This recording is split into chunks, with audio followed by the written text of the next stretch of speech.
Hello and welcome.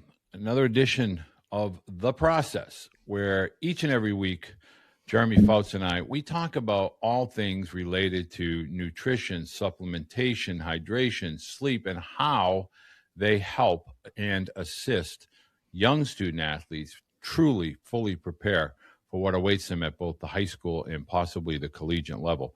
Welcome, Jeremy. Thank you so much again for taking the time to join me today. You're very welcome, Walter. I know you and I are excited about today's topic. This is something that you and I talk about often, so I can't wait to get into this podcast today. Well, I mean, I must get this question at least 10 times a week, and usually I'm talking about it on the strength side.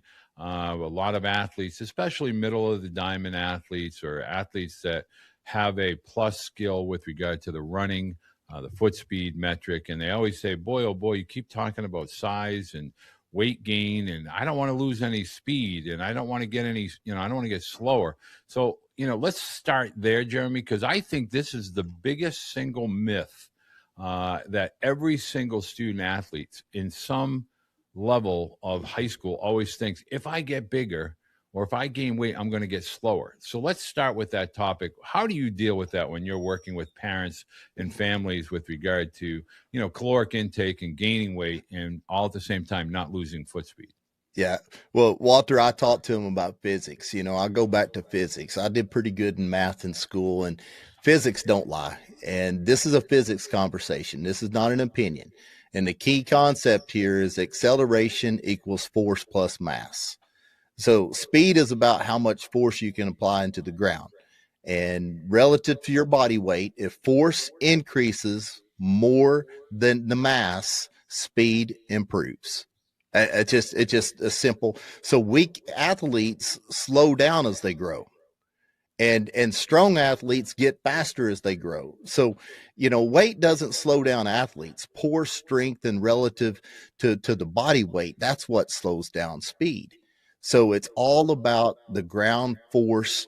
Are we getting stronger? Now, can you gain the wrong kind of weight? And what I mean by that is, can you have a 4,000 calorie surplus or 4,000 calorie diet, and you're only burning 3,000 calories and you're not lifting and you're not training and all of that? Yeah, that's not a good, matchup.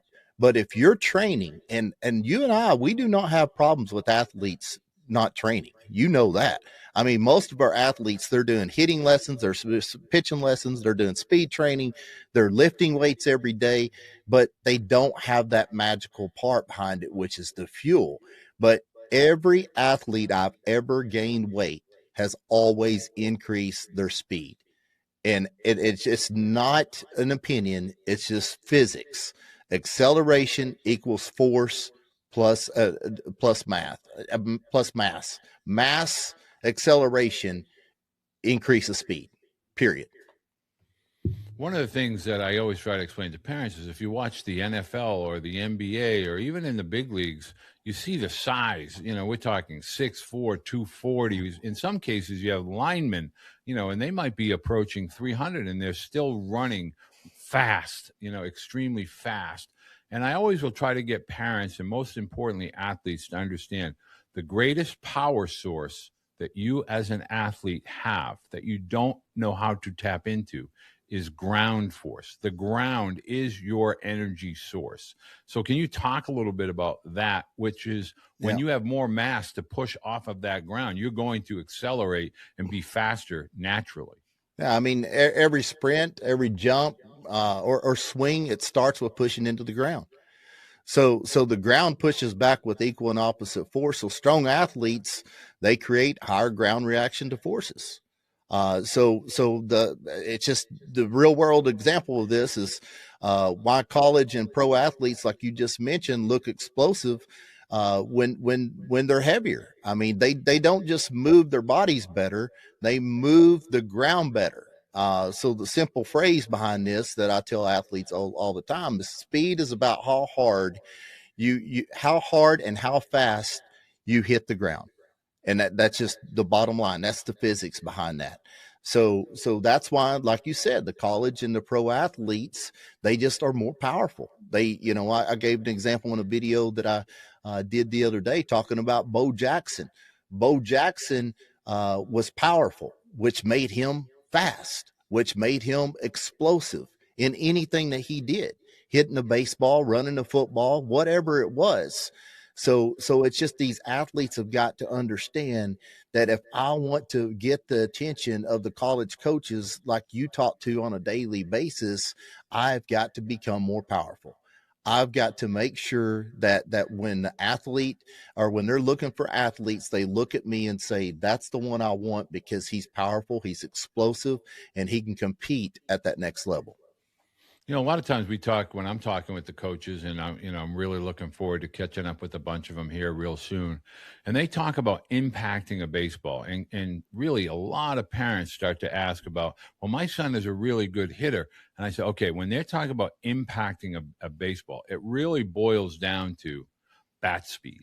And at 150 as opposed to 190 or 195, your bat speed is going to be a whole lot different then what you might be a good hitter at 150, 155, but you're an explosive, powerful, impactful hitter at 185 to 195. Talk a little bit about, we talk about velocity and foot speed, but we don't talk enough about bat speed and how that's generated through the size. Yeah, I mean, bat speed is driven by force, rotational power, sequencing, and stability. And small changes in bat speed matter a lot. You know, when I'm talking to high school athletes, I try to give them an example of you gain 15 pounds, we could add 5 to 7 mile per hour to your swing, which means the ball could go 25 to 30 feet further, which all of that, you could point holes in it and say, well, it would actually only be 15, or then you could say, oh, it could be 30. But what I really want to talk about today is it's the small changes in bat speed matter a lot. So safe numbers here, a 1 mile per hour increase in bat speed can add roughly 4 to 6 feet of a batted ball distance, depending on the launch angle and the contact and all of that, of course. But you don't need huge gains to change outcomes. You can change a career by just 1 or 2 mile per hour. And that only happens based on your explosive ability to be able to contact the baseball. And that only comes through fueling through good nutrition and getting bigger and stronger. Talk a little bit about, a lot of parents now, particularly this time of year, they're always wondering, wow, the high school athletes getting pushed aside. They're kind of killing the high school athlete. What is it that college really are looking for when they're saying we want the bigger, the stronger? What's the purpose, do you think, behind that statement? It's not just, in the eye of the beholder with regard to the visual test. It's actually the transferable skill sets that come from the stronger, faster, bigger athlete at the collegiate levels. Talk a little bit about that as far as the impact, that coaches will have with regard to recruiting once they know an athlete has passed, maybe that 185 threshold on their way into 200. Yeah, I mean, you and I mentioned this a little bit last week of talking about when parents call you, the first thing they tell you is their stats. Well, my son hit 400. He had 20 stolen bases. These type of things, and you have seen it, and I see it on a daily basis. There's athletes that hit 225 that are 195 that's going D1. And the reason why is because these college athletes that are playing in the college sports are 195, 200. They're big, they're strong, they're physical. So that D1 coach is looking at a kid that's 200 pounds. They're strong, they're powerful, and they're like, man, maybe we need to tweak some things on his swing. But I don't have to worry about or hope that he can go from 165 to 200. He's already 195 to 200. So if I need to work on a swing, if we need to do a few things to make him a better hitter, we can do that with what we have to work with right now. So I've just got through going through this with my oldest son. You can say it's not fair. You can say, make up all the things about what's wrong with the portal and all these things, or you can look at the game for what it is and say, this is where my son needs to be in order to grab the attention of the college scouts. So we're going to emphasize our nutrition. We're going to become more powerful. We're going to become more strong. You know what kind of grind it takes to play that many games in the spring, and you're going to college classes and you're traveling and all those things. A kid comes into college at 165, 170, and they used one of those 34 roster spots for this kid. All of a sudden, he's 150 because he's eating Whataburger and cafeteria food. Then they're like, man, I just wasted a spot on this guy. So it's you can say it's not fair, Walter, but it's reality. The bigger and stronger and more physical your athlete gets, the more eyes that is going to be on him, and he's going to have the ability not only to get to that college level, but be able to perform and stay healthy and strong during the season.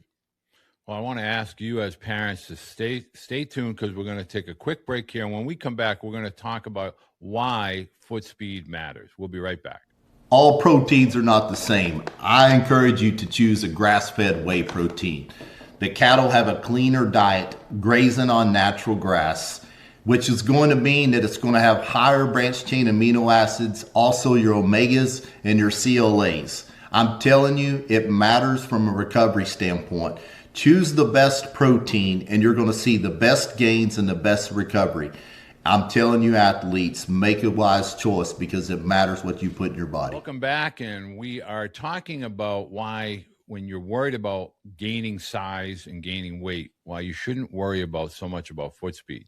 Recently I was talking with Notre Dame as well as with Villanova and a few other schools, Georgia Tech, Coach Schulman, and we were talking about the mobility and agility dynamic all across baseball. No longer are corner guys the big hulky kind of guys that kind of get bogged down on the bases. The need for speed is now greater, more than ever, within college athletics, regardless of the sport.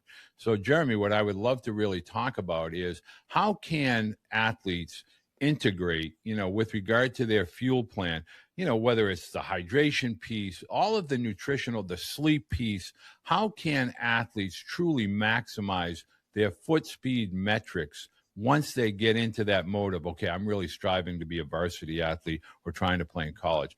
How do you help them understand, A, how to use the ground, B, how to train their bodies with regard to preparation in order to compete at the high school and potentially college levels?